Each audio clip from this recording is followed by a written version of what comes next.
მოდი ახლა გადავიდეთ თემაზე, რას უნდა აკეთებდეს და რა არის სენიორ ინჟინერის როლი, ასე ვთქვათ, განსაზღვრებით და არა ის, რომ ვინ ფიქრობს ღვიძლის გზნობით რა არის სენიორ დეველოპერი, ზოგიერთ კომპანიებში ძალიან ჩქარობენ, რომ ვიღაცები სენიორ ლეველამდე აწიონ, რომ შეიძლება მაგაზე იყოს მიბმული პრომოუშენი და რეალურად უნდათ რომ ხელფასი მოუმატონ და ასე მიიყვანონ შემდეგ ლეველამდე.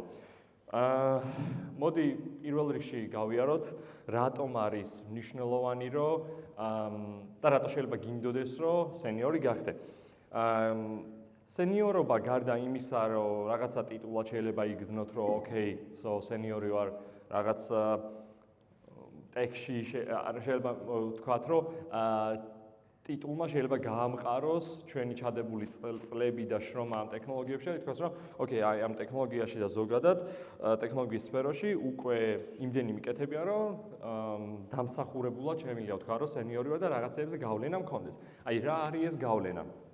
გავლენა კონკრეტულად არის, რომ რაღაცა ტექნოლოგიებით უგინა რომ პროექტში შემოვიდეს, შეგვიძლია ვთქვათ, რომ კი, არა, დაუსვადავდებითი კითხვები, შეგვიძლია სხვა ინჟინრებზე შევძლოთ დელეგირება, უშუალო კოდერიდან გადავდივართ უკვე რაღაცა problem solving დომენში, როდესაც ჩვენ ვფიქრობთ რაღაცები როგორ გადავჭროთ და შემდეგ შეგვიძლია დელეგირება უკვე სხვა დეველოპერებზე და მათ შორის უკვე AI tool-ებზე.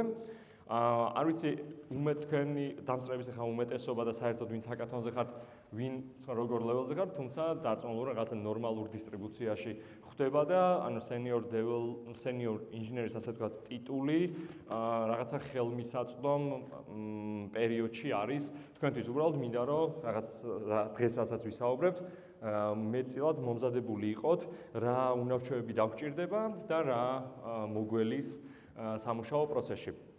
ერთ-ერთი ასევე არის, რომ სენიორ ინჟინერი არის რაღაც ისეთი პოზიცია, უბრალოდ ლეველი, რომლის მერეც იხსნება სრულიად ახალი კარიერული გზები, რომელიც არის, რომ ისევ გააგრძელო ინდივიდუალურ კონტრიბუტორზე და იყო ძალიან ძლიერი ტექნიკური კონტრიბუტორი, გახდე ვთქვათ staff ინჟინერი, senior staff-ი, ან შეგიძლია გადახვიდე ადამიანურ მენეჯმენტში, სადაც შეიძლება წახვიდე engineering managementში, ასევე შეგიძლია გადახვიდე tech lead პოზიციაზე და გააგრძელო ამ მიმართულებით.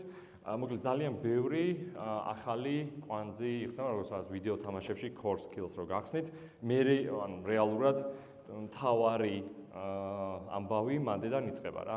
და თუ ავიღებთ ძალიან გრძელ პერიოდს თქვენი კარიერისა, პირველი 5 წელი ალბათ თუ დაგჭირდებათ რომ სენიორს მიაღწიოთ, დანარჩენი მთელი კარიერა რაც დაგჭათ იქითკენ, უკვე არის ამ კარგად გაშალაშინებული საბაზისო სკილების ამ სკილებს რო დავამატოთ სხვა რაღაცეები და უფრო საინტერესო სამუშაო პოზიცია ავირჩიოთ და ჩვენ თვითონ ვიყოთ გავლენაში, რაც ავირჩევთ. კარიერულ პროგრესს, ანუ რეალურად დღესაც ვისაუბრებთ, შეიძლება ცოტა რაცა boring თემა იყოს, მაგრამ მოდი ბოლომდე ჩავაჭიროთ. ეს ფაქტობრივად ეს არის როგორ უნდა განვითარდეთ განსაკუთრებით AI ეპოქაში. იმიტომ რომ AI ეპოქის დროს პირდაპირ ურტყამს ჩვენს tech skills და ძალიან ისეთი მიმზიდველი ბუნება აქვს, რომ ჩვენ ვცდილობთ რომ მოვდუნდეთ, რაც შეიძლება მეტი რაღაცა გადავაბაროთ AI-ს და ამ დროს მნიშვნელოვანია რომ არ დავკარგოთ ჩვენი ტექნიკური უნარჩვევები, რითაც რეალურად გვჭირდება რომ შემდგომ, ასე ვთქვათ, სათავეში მოვექცეთ და შევძლოთ ეფექტურად გადანაწილება ამ ჩვენი დავალებების, ჩვენი კარიერის და ასე შემდეგ. ყველა დიდ და შედარებით საშუალო ზომის კომპანიაში არის კარიერული განვითარების საფეხურები. პირდაპირ ვთქვათ, აი, სადღაც კომპანიაში თუ ეძახიან რა არის ჯუნიორი, რა არის მიდლი, რა არის სენიორი და რო ამბობენ რომ აუ ეგ მე მგონი mid developer-ი არის. ეს ყველაფერი რაღაცა ღვიძლის გზნობით რო არ იყოს შეფასებული და ვიღაცა რო არ გზნობდეს რომ ვის რა შეუძლია, ამისთვის არსებობს პირდაპირ გზა ჩარჩო რა მოვალეობები აქვს კონკრეტულ როლს და რა კომპეტენციები და ასე ვთქვათ, მოლოდინები არის კონკრეტულ როლთან. ამიტომ ეს ჩარჩო საბოლოო ჯამში ორგანიზაციებისთვის ძალიან მნიშვნელოვანი არის. თუ რა კომპანიაში ხართ, იქ არ გაუცნიათ კარგად ეს ჩარჩო, ჩემი რჩევა იქნება რომ მოიკითხოთ, კარგად გაეცნოთ, თქვენს მენეჯერს დაელაპარაკოთ და განიხილოთ. თუ არა და სამომავლო კომპანიაში სადაც გადახვალთ, გასაუბრებაზე აუცილებლად გაარკვიეთ ლეველების განმარტება და მოლოდინები რა არის. ამასთანავე ძალიან ბევრი კარიერული ეს პროგრესიის ჩარჩო ღიად არის ხელმისაწვდომი, მაგალითად ერთ-ერთი ყველაზე ცნობილი არის Dropbox-ის, რომელიც ღიად დევს და შეგიძლიათ რომ განიხილოთ, ასევე ხელმისაწვდომია Uber-ის და სხვა კომპანიების, ასევე Twitter-ზე, Reddit-ზე არიან დეველოპერები, რომლებიც თავის კომპანიის ჩარჩოებსაც, ვთქვათ, აფაბლიქებენ. ამიტომ რაღაცა დახურული ცოდნა აქ არაფერი არ არის, უბრალოდ არის ერთ-ერთი სკივრი, რომელსაც გახსნა ჭირდება და ცოტა ალბათ ვიღაცის გიდობა, რომ აგიხსნათ რა ხდება ამ კარიერულ საფეხურზე. მე შევეცდები, რომ ვილაპარაკო ერთ კონკრეტულ ჩარჩოზე, რომელიც ამ შემთხვევაში ჩემს კომპანიაში მივიღე მონაწილეობა, რომ დამენერგა, მანამდე იყო, რომ მაგალითად სხვა კომპანიებში TBC-შიც ვცდილობდით, რომ გავიკეთებინა, თუმცა საბოლოოდ სხვა სახით შედგა, მაგრამ დღეს ვისაუბრებთ კომპანია Tnet-ში, როგორ ჩარჩო შევქმნით, დავნერგეთ და დავიწყეთ მაგის აღსრულება. სანამ უშუალოდ ჩარჩოს ასე ვთქვათ დეტალებზე გადავალთ, ხშირად ალბათ გაგვიგია ჩვენ სფეროში, რომ აი უფროს დეველოპერებს და ზოგადად ხალხის დაფასება ხდება რაღაცა იმპაქტით, ანუ რაღაცა გავლენა რო გქონდეთ, რაღაცა ბიზნეს ღირებულებებზე, რომ შეძლონ კონკრეტ თავიანთი გავლენის ჩვენება. და ეგ არის, რომ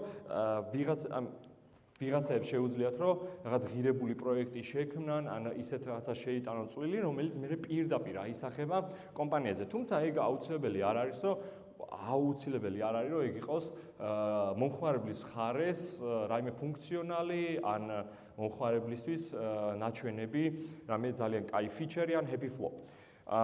იმპექტი რეალურად არის ისეთი რამე, რაც კომპანიას ეხმარება, რომ ბიზნესი გაზარდოს, ან პირიქით არსებული დანახარჯები შეამციროს, რაც საბოლოო ჯამში ზრდაში გადის.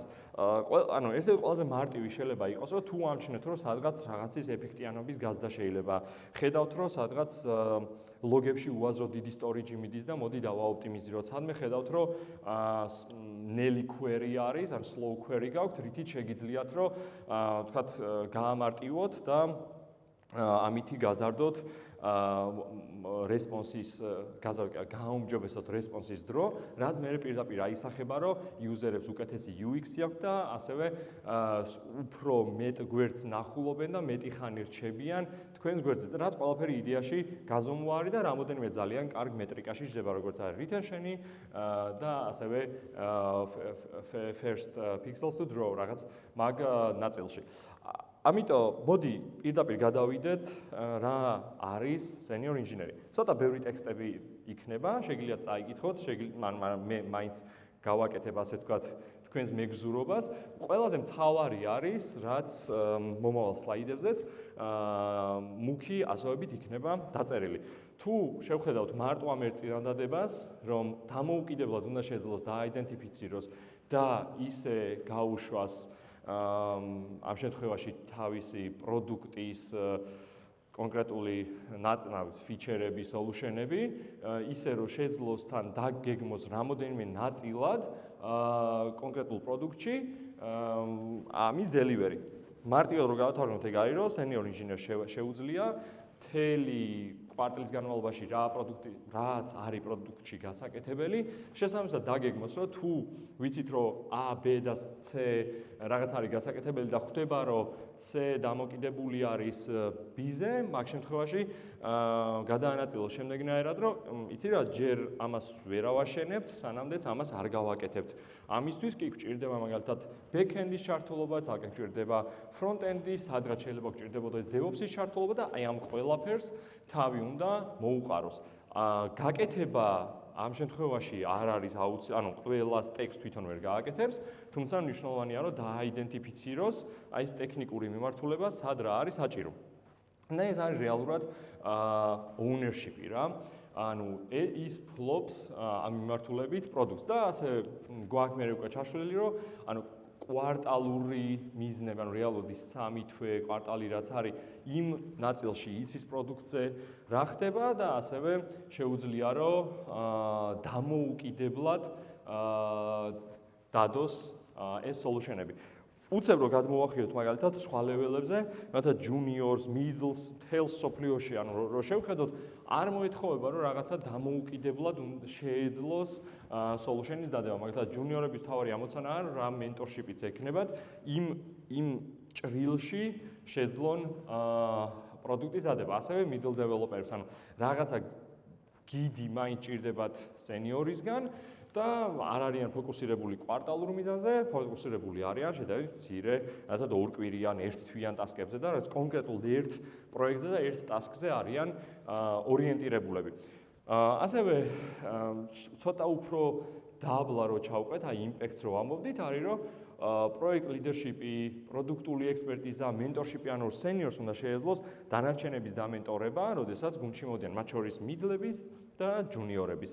ასევე ექსპერტიზის მიმართულებით, ან თავისი პროექტი იცის კარგად და აცნობიერებს რა უნდა მომხმარებელს. მარტო აი ეს გვერდი რო ავიღოთ და ამას სკანერით ჩავხედოთ, მაშინვე მივხვდებით, გინდ ქართულ, გინდ ცხოველ კომპანიებში რა რეალობა არის, როდესაც ვიღაცებს შეიძლება ქვიათ სენიორი, რომლებიც სენიორები არ არიან, უბრალოდ რაღაცა გზით, რაღაცის გამო შეიძლება სენიორად მოისაზრებიან, თუმცა სენიორის სკოპი არის რეალურად ძალიან მსუყე და როგორც თავიდან ვამბობდი, ისეთი წერტილი, სადაც უკვე რეალურ გავლენა შეგიძლია გქონდეს სხვადასხვა პროდუქტებზე და სხვადასხვა ადამიანებზე. როგორც ვამბობ, ყველა კომპანიისთვის არ არის მარტივი ასეთი კარიერული კიბის დანერგვა, ამიტომ თუ თქვენ არსებულ კომპანიებში ხართ, სადაც ნელ-ნელა შეიძლება ესეთი აცილება შემოდიოდეს, ამის წარმატების დანერგვა შეიძლება 1 წელიწადზე მეტიც დაჭირდეს, რადგანაც ძალიან ღრმად გამჯდარ კულტურას ჭირდება ცვლილებები. ამიტომ თუ უფრო მეტ ინფორმაციას მოიძიებთ თქვენივე კომპანიის შიგნით, ეს დაგეხმარებათ ზუსტად დაგეგმოთ თქვენი შემდეგი ნაბიჯი სად არის. მაგალითად, თუ ხართ middle developer-ები და აპირებთ რომ გადახვიდეთ senior level-ზე, ამაზე უკეთეს გიდს ვერ იპოვით ამ დოკუმენტის გარდა, სადაც პირდაპირ წერია რომ რა უნდა მოეთხოვებოდეს თქვენი ორგანიზაციის შიგნით seniors, რომ გადახვიდეთ შემდეგ level-ზე. და ამის განმარტებაში უკვე შეუძლია შესაბამის ადამიანებს დახმარება თქვენივე ორგანიზაციაში. ამიტომ ხშირად ეს კიბე, ასე ვთქვათ, სხვა level-ებზე, juniors და mid-ზე განსაკუთრებით არის, ასე ვთქვათ, უგუებელყოფილი, რაც მგონია რომ შეცდომა არის. Senior developer-ი, ასე ვთქვათ, დოკუმენტს რო გავცდეთ და რაღაცა ხალხურ იმაში გადავიდეთ ამბებში, არის ისეთი ლეველი, სადაც უმეტესობა ასრულებს კარიერულ ზრდას, ანუ terminal level-ს ეძახიან და ეგ ტყუილად არ არის. უმეტეს შემთხვევაში senior developer-ი ამ შკალაზე არის ერთ-ერთი ისეთი კომფორტული წერტილი, სადაც ადამიანებს ურჩევნიათ გაჩერება რამოდენიმე მიზეზის გამო.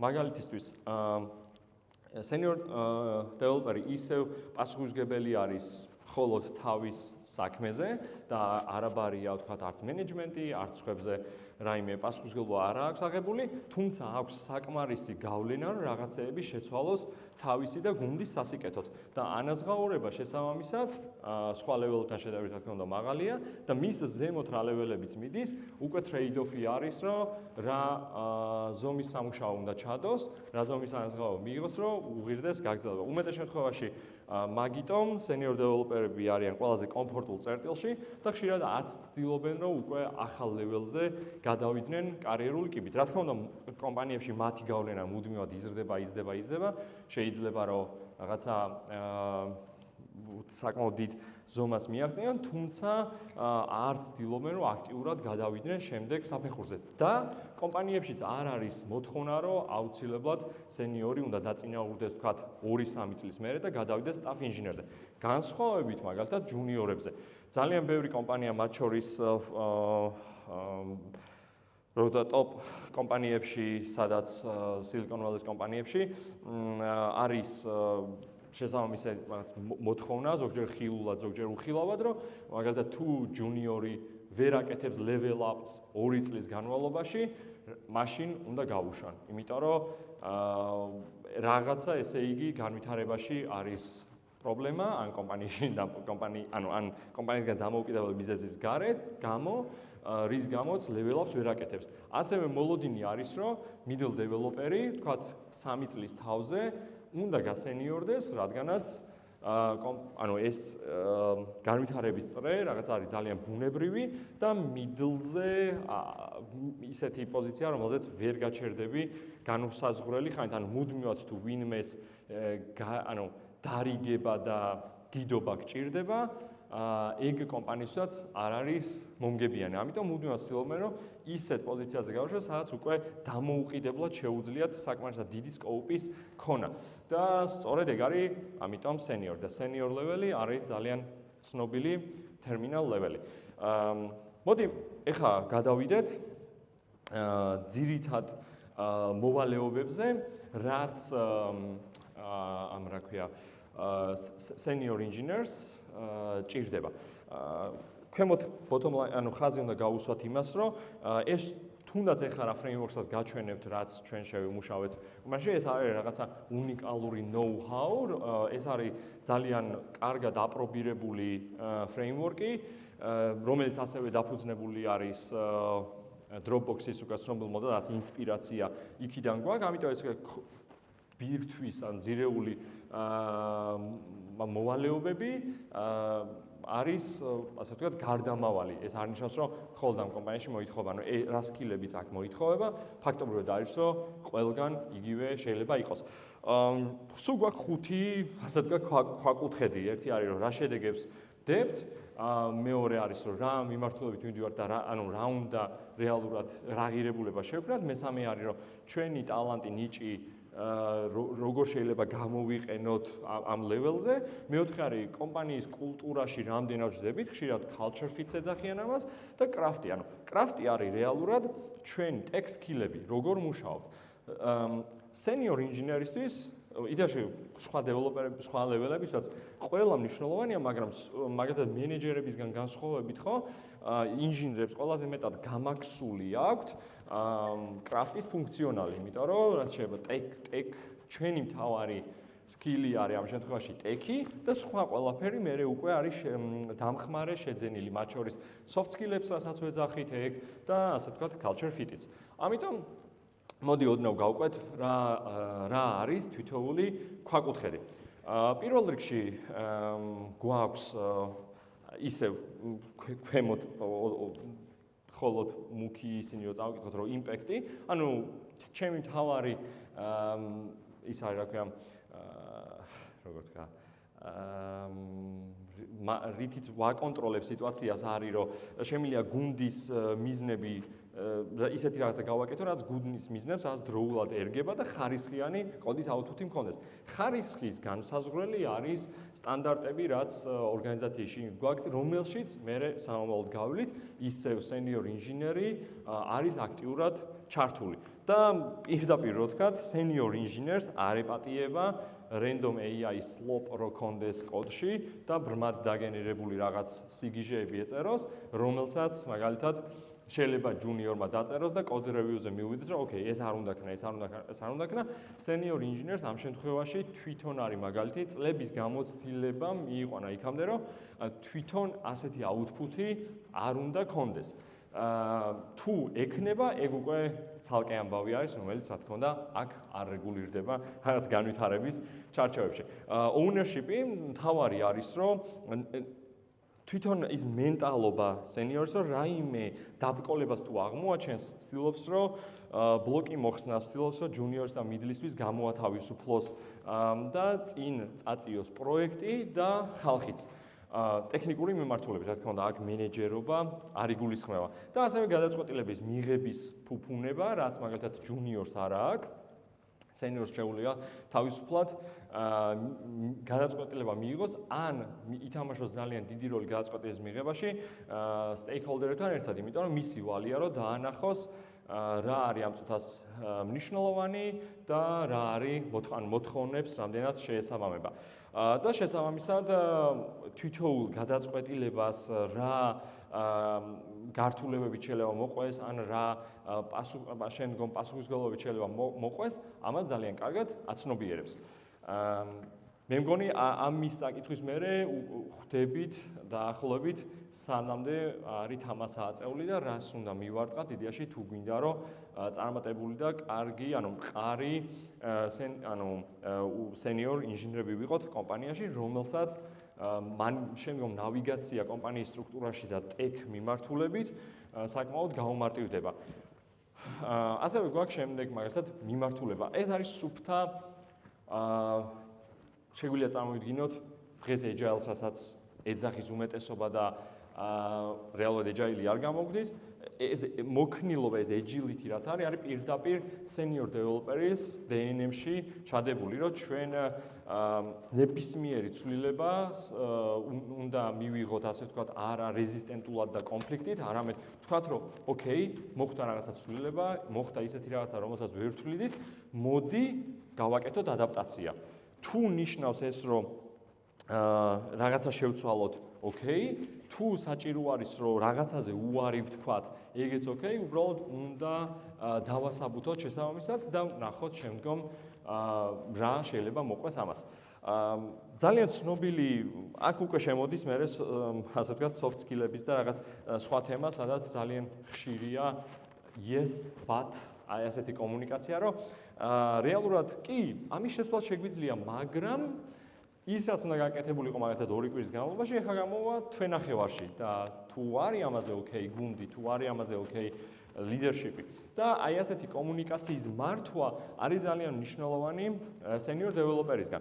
რა თქმა უნდა, senior developer-ი მარტო არ იქნება გუნდში, ხშირად კომპანიებში არიან tech lead-ები, engineering manager-ები, რომლებიც ამ მთლიან კომუნიკაციას ალაგებენ, თუმცა თემა არის, რომ ამ ყველაფრის და დეტექციაზე senior developer-ის გარდა ვერ იმუშავებს სხვა, იმიტომ რომ ყველაზე მეტი კავშირი კოდთან და ყველაფერთან აქ, ანუ პირველ წყარო არის senior developer-ი. ამიტომ იდეაში ეგეთი მძიმე საუბრების დაინიცირებაც უნდა შეეძლოს.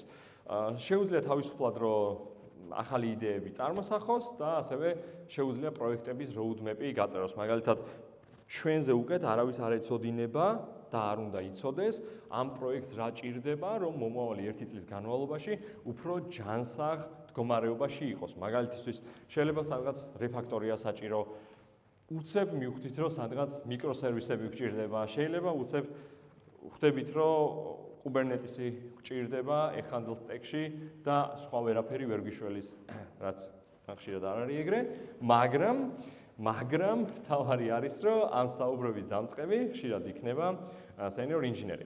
შემდეგი რაც არის, ეს არის ტალანტი. ანუ senior ინჟინერები მუშაობენ საკუთარ ზრდაზე და ასევე სხვების უმცროსი ინჟინერების ზრდაზე.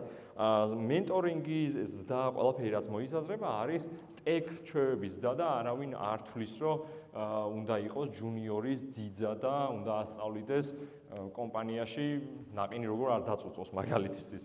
რეალურად აქ იგულისხმება, რომ სწორად ასწავლოს ტექნოლოგიების გამოყენება, სწორად ასწავლოს ის ტეკი, რომელზეც მუშაობენ და თვითონაც ემპათიურად მიუდგეს ამ პროცესს და დანარჩენ გუნდის წევრებს. მიუღებელი არის რაღაცა ტოქსიკური ენა, მიუღებელია თუნდაც არ ვეთანხმებოდეთ აი ახალი პროექტი იწყება და მაგალითად არ მოგწონს რაიმე დიზაინის წარდგენისას. არ ნიშნავს, რომ დიზაინზე რაღაცა პერსონალური შეურაცხყოფა უნდა გქონდეს გუნდში, არ ნიშნავს, რომ დავაკნინოთ სხვების ნამუშევარი, ყველაფერი შეიძლება ძალიან პროფესიულ ჭრილში დარჩეს. ამაზე ხალხასმა იმიტომ ხდება, რომ სხვადასხვა ადამიანები სხვანაირად ოპერირებენ და სხვადასხვა სამუშაო კულტურა, მაგალითად ქართული სამუშაო კულტურა, ევროპული სამუშაო კულტურა, რაღაცა ძალიან აღმოსავლური აზიური სამუშაო კულტურა განსხვავებულია ერთმანეთისგან და ყველგან სხვადასხვა კომუნიკაციის სტილი აქვთ. თუმცა ეგ არ ნიშნავს, რომ რაღაცა ერთგან რაღაცები მოსულა, მეორეგან რაღაცები უნდა მაშინ იქაც უნდა იყოს შესაძლებელი. მოკლედ ამაზე გადავალ შემდეგ უკვე მეოთხე ქვაკუთხედი ჩვენთვის მნიშვნელოვანი არის კულტურა. ჩვენ თუ გვინდა რომ კარგი სენიორები დავდგეთ, ჩვენ კულტურაში მოითხოვება რომ სხვა გუნდებთანაც უნდა შეგვეძლოს ურთიერთობის დაჭერა. მაგალითისთვის თუ გვინდა სხვა გუნდთან რაღაცა ტექნიკური სამუშაოები გავაკეთოთ, აუცილებელი არ არის რომ დაუთხრა მენეჯერს ან პროდუქტ ოუნერს უთხრა, ან ვიღაც ტექლიდს, მერე იმან იქით წაიღოს ინფორმაცია იმათ პროდუქტ ოუნერთან, მერე მივიდეს იქაურ დეველოპერთან და რაღაც მტრედი რო ვაფრინოთ და 1 საათის საქმე როცა ოთახიდან ოთახ შეება გვერდზე დამждარიყავ და ონლაინ ერთი კოლი გავაკეთებინა, რეალურად 1 კვირის განმავლობაში გაიწელოს. მაგალითისთვის შეიძლება იყოს რომ აი მეილი გააგზავნე და არ მოგვსულია პასუხი და მეორე დღეს სტატუს აპდეიტს გეკითხებიან და აუ მეილი გავაგზავნე და აი ველოდები პასუხს. რა გააკეთე რომ პასუხი ვთქვათ უფრო მალე მიგვიღო, როცა სასტრაფოა საკითხი. ამისთვის რა ნაბიჯები განხორციელდა და რეალურად არც სტატუსის მოკითხვა არ ყოფილა, არც სხვა გზით დაკავშირების ცდელობა, არც რაღაც შემოვლითი სხვა გზები, რომელიც დაგვეხმარებოდა, რომ პრობლემა უფრო მალე გადაგვეჭრა გუნდისთვის და ჩვენთვის. ამიტომ ძალიან მნიშვნელოვანი არის ესეთი უნარჩვევები ადრეულ ეტაპზევე გამოვიმუშაოთ, ან დავინახოთ კარგი მაგალითი სხვა უფროს დეველოპერებისგან. მაგალითისთვის ასევე არის რომ სენიორებს მოეთხოვებათ რომ მოусმინონ სხვა აზრებს, ანუ არ ნიშნავს რომ თავიანთი აზრი უპირატესი არის, ანუ სხვა ინჟინრების სოლუშენებიც შეიძლება ძალიან ვალიდური იყოს, ამიტომ რეზისტენტულობა თავიდანვე რეალურად რაღაც წამგებიანი დაღმავალი ტრენდია. ამ შემთხვევაში ასევე სენიორებს შეუძლიათ რომ მიიღონ RFC-ების რევიუში მონაწილეობა, დაეხმარონ კომპანიაში და კულტურას დაშირო, ტექ-თოქები აკეთონ კომპანიის შიგნით, მაგალითად ინტერვიუები ჩაატარონ სხვა გუნდებისთვის, ინტერვიუ კითხვები შეადგინონ რაღაც საერთო კითხვების ბიბლიოთეკაში და ასე შემდეგ. ანუ პროაქტიულობა ამ მიმართულებით არის ერთ-ერთი მთავარი, რომელიც ყველაზე მეტად დაბუსტავს თქვენს კარიერას. ანუ რეალურად ჩვენ ხო აქ იმაზე საუბრობთ, როგორ შეიძლება რომ დაუბრუნდეთ ჩვენი კარიერა და ანუ რა არის ის საბოლოო ქვაკუთხედი, პატარა ქვაკუთხედიდან აწყობილი, რომელსაც ქვია სენიორი, რომ კომფორტულად ავიღოთ და შემდგომ უკვე გავაგრძელოთ სდა. და ნუ კრაფტი ყველაზე, მე მგონი, ამ შემთხვევაში მარტივი, რომელიც მთლიანად ჩვენს ხელში არის და უნივერსიტეტიდანვე და სკოლიდანვე ამას ვსწავლობთ, ეგ არის რომ კოდის წერა უნდა შეგვეძლოს ძალიან თავისუფლად, უნდა ვიყოთ მოქნილები, უნდა შეგვეძლოს სწორი სოლუშენების დადება, უნდა ვიცოდეთ ხელსაწყოების ხმარება, შეგვიძლია ისეთი დოკუმენტაციის წერა და გარჩევა, რომელიც ამ ტექნოლოგიებთან არის დაკავშირებული, უნდა ვიცოდეთ პატერნები, უნდა შეგვეძლოს პატერნების ამოცნობა კონკრეტულ სოფტვერში, ასევე უნდა შეძლოთ არქიტექტურული დიზაინის შედგენა და ასევე გამორკვევა რა დეპენდენსები აქვს, მაგალითად დიდ სისტემებზე თუ მუშაობთ, რომლებიც ბევრ ინტეგრაციას აკეთებენ, ბევრ სხვადასხვა გუნდზე არიან დამოკიდებული და სხვადასხვა ასე ვთქვათ კომპანიებზე, შეძლოთ ამ მთლიანი არქიტექტურული დიზაინის აღქმა და თუ რაღაცა ფუჭდება, ძალიან მარტივად დავადოთ თითი, სად არის გაფუჭებული ჩვენთან, მათთან დაახლოებით რაიმაში, ასე რომ ძალიან ბევრი რაღაცა შემდგომ უკვე დადის წლების გამოცდილებაზე და არა იმაზე, რომ აი მოიცა, ეხლა უნდა ჩავხედო და 5 საათის მერე გეტყვი პასუხს. არა, როდესაც უკვე საკმარისი გამოცდილება გიგროვდება, შეგიძლია ძალიან მარტივად პატერნების ამოცნობა და დაახლოებით ხელის დადება სიმპტომის მიხედვით, სად არის პრობლემა. და მთავარი თავიდანვე როგორც ამბობდი, ეგ არის mindset-ი, რომ ჯუნიორის მთავარი გასაჭირი, ასე ვთქვათ, თუ არის რომ გადარჩენისთვის იბრძვის პირველი თვეები, რომ სამსახურში დაიწყებს და მან არის რომ სამსახურში ჯუნიორებმა უმეტეს შემთხვევაში, არ ვიცი ინტერნები დღეს როგორც გინდათ ისე დაარქვით, ზღვარი მორღვეულია თითქმის, თემა არის რომ არ იციან კორპორატიულ სამყაროში მუშაობა. მაგალითისთვის არის კომპანიის ჩატი, გვაქვს მეილი, რაღაცა, მოდის ახალი დეველოპერი და ჰაი, ენტერი. როგორ ხარ? ენტერი. კითხვის ნიშანი, ენტერი. და ანუ მუშაობ დეველოპერი, ფოკუსირებული ხარ და გბომბავენ, გირტყამენ პირდაპირ ჩატში და მე პასუხს მე აღარ აყოლებს რომ რა პრობლემა აქვს და ელოდება პასუხს როგორ ხარ და რო უპასუხო. და შენც უყურებ ჩატს, უპასუხო, არ უპასუხო, დაწერს რამეს თუ ოკეი, წერ, კარგად. და მაშინვე მოდის აქ. პრობლემა მაქვს, ენტერი, ახალ ხაზზე მოდის. ვერ ხსნი პროექტს, ენტერი, არ იბილდება, წითელ რაღაცას მიწევს, ენტერი და ანუ უკვე ხვდები რომ ანუ სანამ ტექთან მივა პრობლემა, ანუ ჯუნიორები რეალურად იბრძვიან გადარჩენისთვის, უბრალოდ გაიგონ როგორ მუშაობს კომპანია და ეგ მათი ბრალი ყოველთვის არ არის. ეგ არის რომ უბრალოდ პირველი სამსახურია და არ იციან კორპორატიულ სამყაროში რაღაც ანუ ზოგადად სამუშაო ის როგორ იყოს. ამიტომ პირველი თვეები შეგვიძლია ძალიან რბილად ვიყოთ და დავაონბორდოთ ჩვენი ახალი წევრები, როგორ შეუძლიათ იმუშაონ მეილთან, როგორ შეუძლიათ იმუშაონ ჩატთან და ასე შემდეგ. მაგრამ როგორც კი ეგ გაივლის, მე არის პრობლემა, რომ როგორ გავაკეთო ეს ტიკეტი.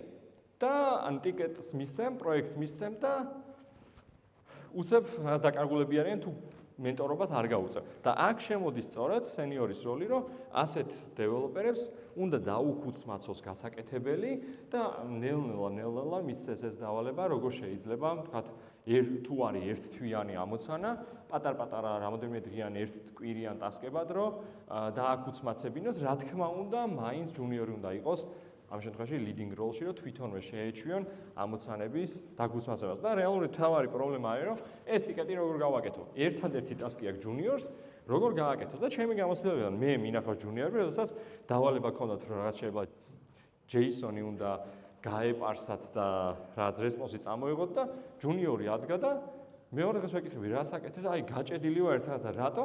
და დაიწყო JSON პარსერის წერა. ანუ როდესაც შეგვეძლო პირდაპირ ანუ აღება ბიბლიოთეკის, ანუ JavaScript-ში, TypeScript-ში სადაც JSON წერტილი პარსის აღება თუ შეგვეძლო რომ გაგვეპარს შედეგი, ადგა ადამიანი და დაიწყო პირდაპირ პარსერის წერა. ანუ თუ ასკანერებ და strings დაინახა ფიგურული ფრჩხილი, ოკეი, და მე გადათვალა რამდენი უნდა იყოს. იგი და JSON-ის სპეციფიკაციის წერა დაიწყო ნოლიდან, ხო?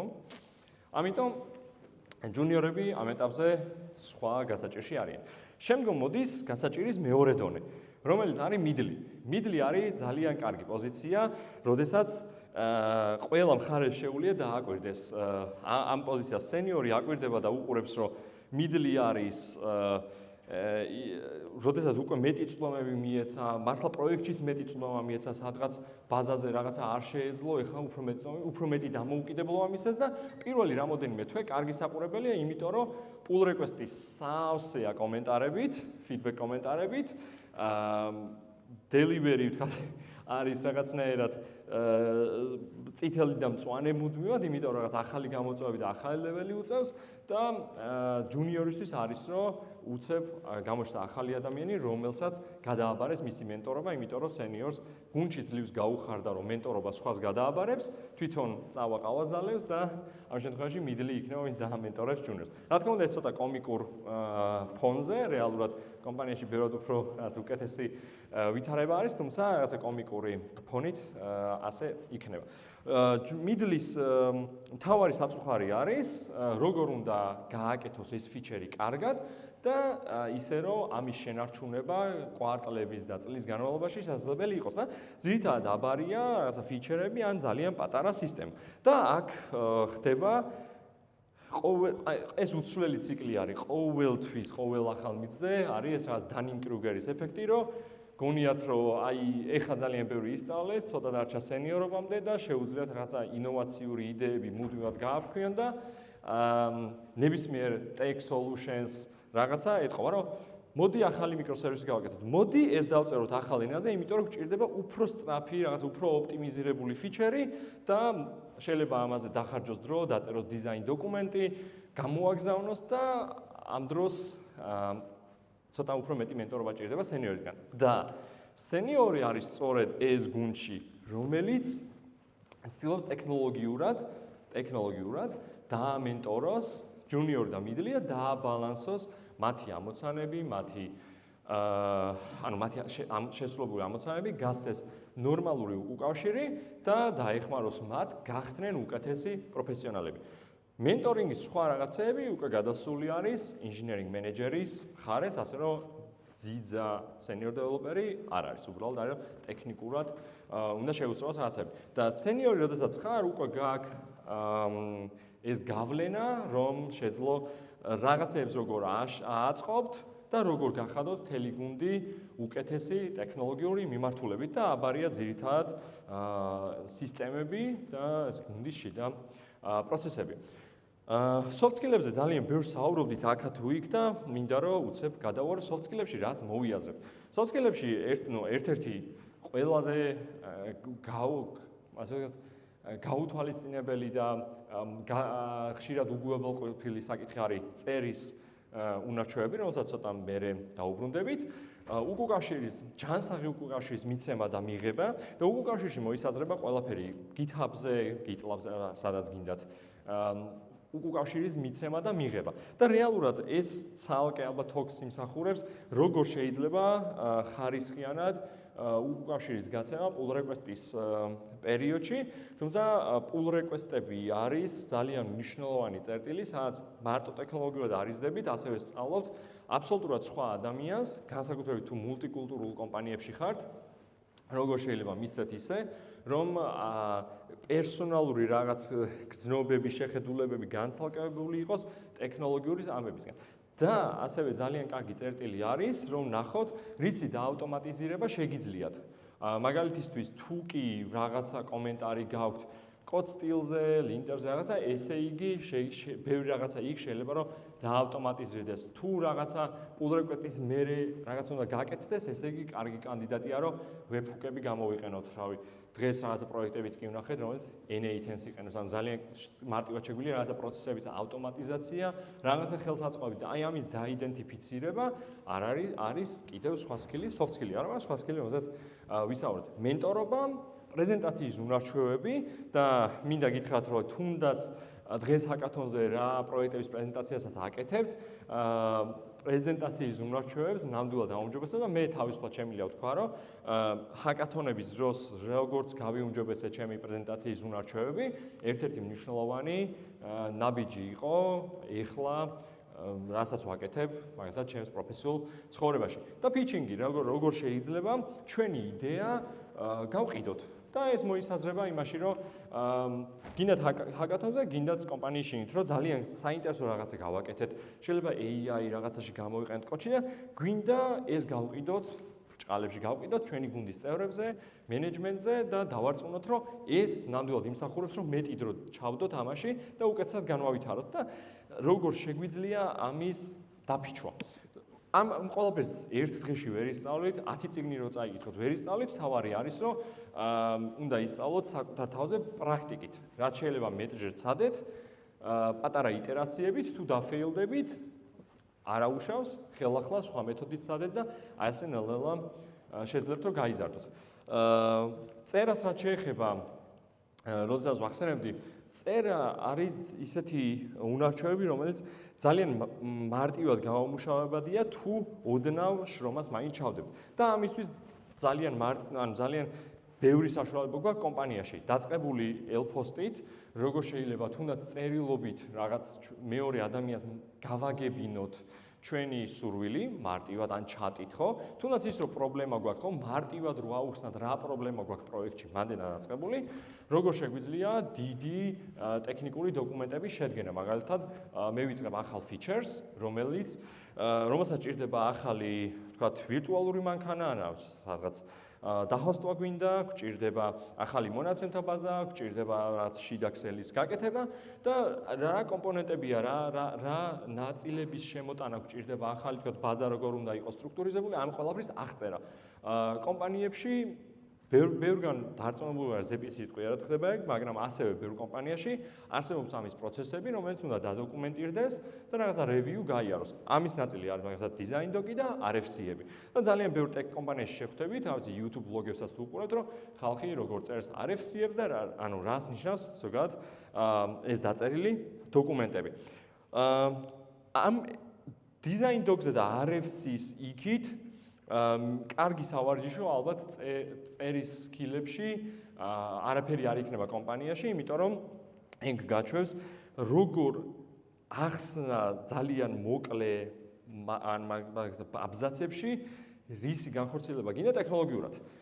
ცუდი ამბავი მაქვს ის რომ დღეს AI გაქვთ, ეგ ძალიან აფუჭებს ამ სკილის განვითარებას. რადგანაც თქვენ შეიძლება 5 წინადადობაში რაღაცა AI-ს აუხსნათ, AI დაწერს 1500 სიტყვიან design docs და ამისი მინუსი არის, რომ მე ამ design doc-ის გარჩევა თქვენ შეიძლება დაგეზაროთ, თქვენც ვერ შეძლოთ ბოლომდე და ფაქტობრივად მეორე ადამიანს უტოვებთ ისეთ დოკუმენტს, რომელიც მე თვითონ უნდა მოუწიოს, რომ ნოლიდან გადაღეჭოს და რეალურად AI-ის ნაშრომი გადაასწოროს და არა თქვენი. ამიტომ ეს მე გირჩევდით, რომ ასეთ ნაწილებში AI არ ან მინიმალურად გამოიყენეთ, შეიძლება გრამატიკის შესასწავლად გამოიყენეთ, შეიძლება რაღაცების შესავსებად, თუმცა რაღაც უმეტეს შემთხვევაში თქვენგან იყოს დაწერილი. მაგალითად, Mermaid-ის გრაფები თუ გინდათ რომ ააგოთ, რაღაც პატარა ჩარტების ასაწყობი ენა არის, შეგიძლიათ რომ ეგ დახაზოთ ხელით ფურცლით, მართლა და AI-ის მისცეთ და უთხრათ რომ ამ სქემიდან ამიწყე Mermaid ჩარტი და ის უკვე ლამაზად ჩაისმევა დოკუმენტში, თუმცა იდეა ეს სისტემები ერთმანეთთან როგორ ურთიერთქმედებენ, ეგ აბსოლუტურად თქვენი უნდა იყოს.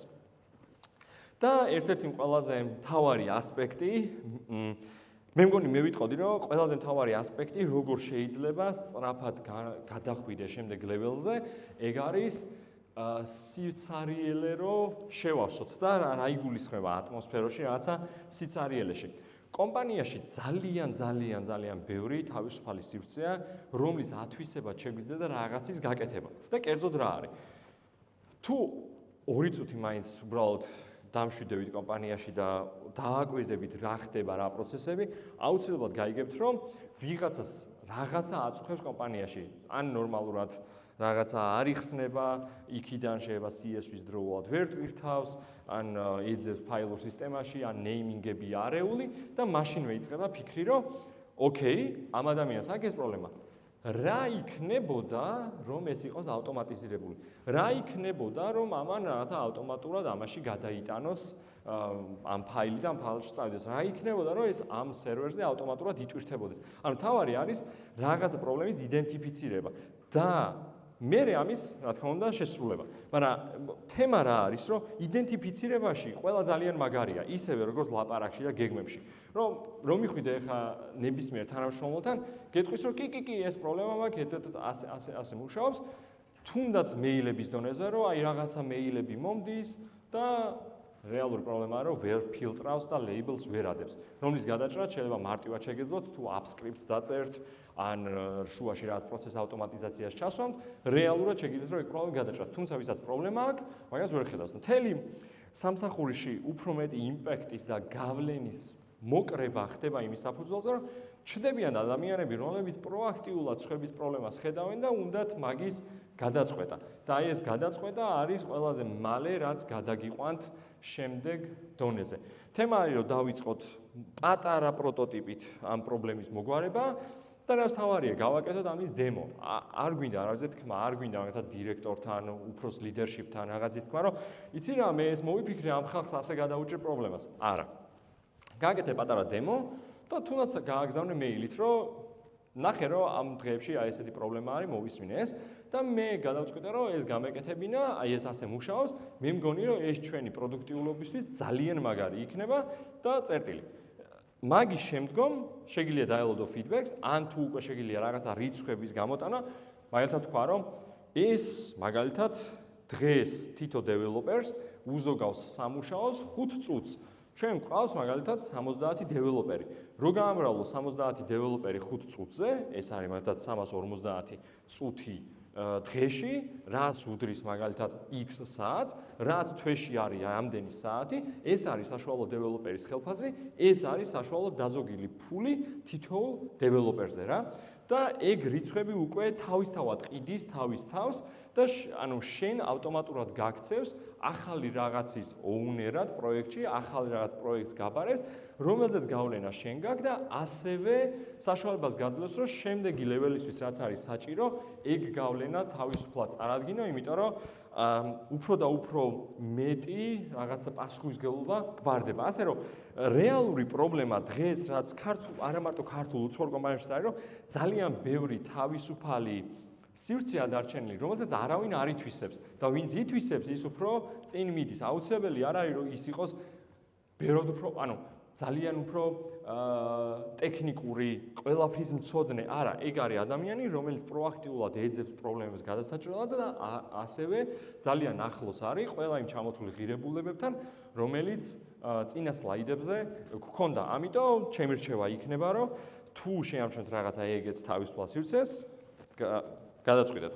თუ ამ მოსმენის და იდენტიფიცირების ნაწილი გერთულებათ, მაგის კიდევ უფრო გამარტივებული ნაწილი არის, რომ თქვენს მენეჯერს, თქვენს სენიორ დეველოპერს, ვინც არის ხო, თუ გელაპარაკებიან სამომავლო კვარტალურ გეგმებზე და ასე შემდეგ, ჩაინიშნეთ უბრალოდ რა მიმართულებით მიდის კომპანია, რა მიმართულებით მიდის გუნდი და ეცადეთ, რომ მაგ მიზნის მიმართულებით რაღაცა დაიჭიროთ და გააკეთოთ, იმიტომ რომ უმეტესი პროექტები კომპანიაში პატარა პროექტები, რომელზეც მე გაიზარდა, სწორედ ეგეთი შიდა რაღაცეებით დაიწყო. იდეაში სულ ეს იყო. ძალიან დიდი მადლობა რომ გამიძელით. იმედი მაქვს რომ საინტერესო იქნება. თუ აქედან ერთ რამეს წაიღებთ არის რომ Dropbox-ის ის open source კარიერულ კიბეს გადახედოთ, ნახოთ თქვენ სათხართ არა ქართული ღვიძლის გზნობის გაგებით, არამედ რეალურად საერთაშორისო ტექ კომპანიების დონეზე სათხართ და შემდგომ უკვე შესაბამისად დაგეგმოთ კარიერა. თუ რამე კითხვა გაქვთ ამაზე, თუ არა და დერეფანში და სადმე უეჭველი ვიქნები და თუ პირადად გინდათ, იქაც დამისვით. აბა, წარმატებები.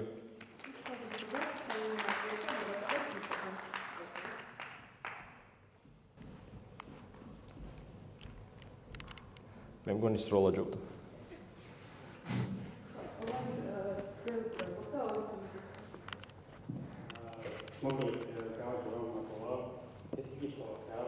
Конечно, коротко, шавия, через период просто.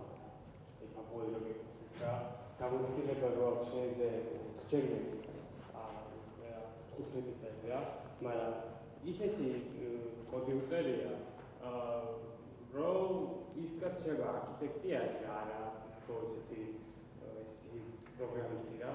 ხოდა ფიქრობ რომ იცი რაც ისწავლე რომ ესე კოდი ესეთი არ უნდა იყოს, ეგეთი არის რა. ხოდა როგორ უნდა ვიქნა? ანუ ვერც ეტყვი, იმიტომ რომ შენ მუშაობ ამაზე მარტო და ეს კოდი არის რაღაც აი 30 რეპოზიტორი ყველა კლიენტისთვის, ვინც იყენებს ამ პროდუქტს. ყველა ეს კოდი ცალკე რეპოზიტორიაში არის რა. ხოდა თან ძირითადად იგივეა. იგივე კოდი არის და ესეთი რაღაცები როგორ უნდა გქნა? ან როცა კოდი არის, რომელიც რაღაც მილიონები რა, მილიონებს წერს. ყოველდღე დიდი კლიენტებისთვის კარგული რა, რამე დიდი კომპანიები. და ყველამაც იყენებს რა, ევროპაში და მსოფლიოში. და ეს არის დიდი პროექტია ძალიან, რაღაცა 100.000 და მონოლითია რა. მე ვიხარ მუშაობს, მაგრამ ეს ფიქრობ რომ პრობლემას ქნის. შენ ვერ დაარეკავ ყველაფერს მარტო. თან ერთ კაცი არის ჩამოკიდებული მთლიანად. ისეთი კაცი რო იყოს, ვერავინ ვერ დაარეგულებს, ვერავინ ვერ დამერჯოს, ვერ ხსოვს. ხოდა ფიქრობ რომ პრობლემა არის, მაგრამ როგორ უნდა? ძალიან საინტერესო კითხვაა. ისეთ კომპლექსურ რაღაცას შეეხერო, აი კომპანიებს რო ჭირდებათ, ხო იცი, გარედან დაქირავებული კონსულტანტები, რომ აი ანუ სუფთა როგორც ტექნიკურად მაგალითად 3 თვიანი 6 თვიანი პროექტი რო აიღო, რო დაწერო, მაგის ექვივალენტი პრობლემა დასვი ახლა, ოღონდ ორგანიზაციული მოსაგვარებელი, რომელიც შეიძლება 12 თვენს გაიწელოს. მოკლე პასუხი. ამ წუთას ვერაფერს ვერ იზამ. ცოტა გრძელი პასუხი არის, რომ ძალიან კლასიკური პრობლემა არის, რაც ახსენე ერთ ადამიანის დამოკიდებულება, არ ვიცი რამდენიც გაგიგიათ, ბას ფაქტორი, იცით ვინმე ბას ფაქტორი რა არის? ავტობუსის ფაქტორი. ვაუ. კაი, ბას ფაქტორი არის ძალიან ცნობილი ტერმინი development სამყაროში, რაც ნიშნავს, რომ რამდენი ისეთი ადამიანი ყავს თქვა კომპანიაში, რა არის ის რაოდენობა ადამიანის, რომელსაც ერთ დღეს რო ავტობუსი დაეჯახოს, სისტემა გაჩერდება თუ არა. ამ შემთხვევაში შენთან ერთი ადამიანია. რაც უფრო ნაკლები ადამიანის რაოდენობა, უფრო ცუდია. თუ ყავს ბას ფაქტორი 10, არა უშავს ერთი ეშვებულებაშია, მეორე გაცივდა, მესამეს ავტობუსმა დაეჯახა, 7 დარჩა. ერთი თუ ყავს, ცუდად ხარს. ხუმრობით. რეალურად მანდ არის რომ შეგიძლია გაჩნია როგორი სტრუქტურა არის ორგანიზაციაში, შეგიძლია რაღაცა რჩევები რეალურად შესთავაზო. მთავარი არის რომ რაღაცა ტოქსიკური კულტურა არ იყოს, სადაც არ შეიძლება უკავშირის მიღება და არ იღებენ, თქვათ, უმცროსი წევრებისგან. თუმცა, როდესაც ახსენე მონოლითი, ალბათ მაგ სიტყვათა თანწყობით არ დავასაბუთებდი პრობლემის შინაარსს, რადგანაც მონოლითი თავის თავშივე არ ნიშნავს, რომ ცუდია. ძალიან ბევრი დიდი სისტემები არიან მონოლითები, მოდულარული მონოლითები ძალიან პოპულარული არის და არ ნიშნავს, რომ მიკროსერვისი კარგია, ანუ თუ versus დავსვამთ. ამიტომ მთავარი არის pitching-ის ამბავი, როგორ დაანახებ შენს იდეას, ანუ რამდენად სწორად შეარჩევ სიტყვებს და ეგ არის წლების გამოსვლების ამბავი. შეიძლება ეხლა არ გამოგივიდეს, მაგრამ შემდეგ იტერაციაზე სხვა კომპანიაში, სხვა გუნდში გამოგივიდეს. ერთია გირჩევ რომ წაივარჯიშო მაგ პრობლემს statement-ით, თუნდაც AI-ისთან ან გამოსვლილ დეველოპერთან. მეორე არის რომ კონკრეტული ერთი პრობლემა აიღო. ეხლა რაც მომიყევი არის სამი განსხვავებული პრობლემა. ერთი რომ ერთი ადამიანი არის ყველაფრის ფლობელი, რაღაც ბავშვობაში იყო რომ ბაკბაკდები რო წყალს გადაკეტავდა რა, ანუ ეგრე რო არ იყოს ზღაპრებში. მეორე არის რომ შენ თუ მონოლითი გაწუხებს და სისტემების სირთულე, ეგ სულ სხვა საკითხია და სუფთა ტექნიკური საკითხია, რომელიც შეიძლება პატარ-პატარათი რაღაცეები შეიცვალოს და მესამე არის რომ შენ როგორც ხვდები, გინდა რომ უფრო მეტად იყო ჩართული ტექნიკურ გადაწყვეტილებებში, რომ შენი რაღაცა ინფუტი ღირებული იყოს. და აი ამ სამ ძალიან დიდ თემას სენდან ამ წუთას ძალიან გამიჭირდება რომ მაგას სოლუშენი გითხრა, იმიტომ რომ სამუშაოა, არის კომპლექსური სამუშაო.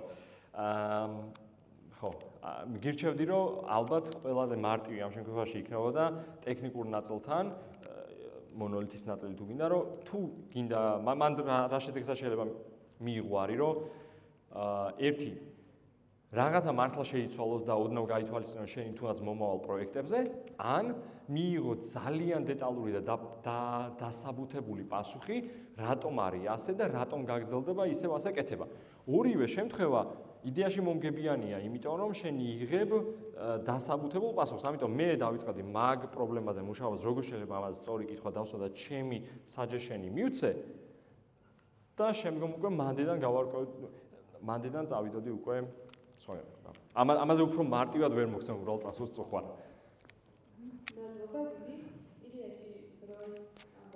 ოკეი. უკაცრავად.